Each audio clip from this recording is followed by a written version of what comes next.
বিকশিত কৃষি সংকল্প অভিযানের অঙ্গ হিসেবে আজ সাবরুম পুরাতন টাউন হলে অনুষ্ঠিত হয়েছে মতবিনিময় সভা। সাতচাঁদ মহকুমা কৃষি ও কৃষক কল্যাণ দপ্তরের উদ্যোগে আয়োজিত এই সভার সূচনা করেন কৃষিমন্ত্রী রতনলাল নাথ। ছিলেন বিধায়ক মাইল আফরু মগ, জেলা সভাধিপতি দীপক দত্ত সহ কৃষি, মৎস্য ও পশুপালন দপ্তরের পদস্থ আধিকারিকরা। এই কর্মসূচি চলবে আগামী 12 জুন পর্যন্ত। সভায় কৃষিমন্ত্রী অন্নদাতাদের কল্যাণে কেন্দ্রীয় ও রাজ্য সরকারের গৃহীত কর্মসূচি নিয়ে কৃষকদের সঙ্গে মতবিনিময় করেন। দুজন প্রগ্রেসিভ কৃষক মৃণাল কান্তি দাস এবং নারায়ণ দেকে কৃষিক্ষেত্রে তাঁদের অবদানের জন্য বিশেষভাবে সম্মানিত করা হয়। যেমন একটা মিটিং করেছি, এরকম 72টা মিটিং আজকে রাজ্যে হচ্ছে।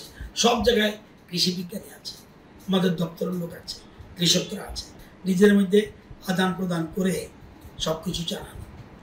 এটার জন্য আমাদের মূলত এবং আমরা টোটাল ত্রিপুরার যে 864টা মিটিং করব, তো আর 3 দিন বাকি আছে।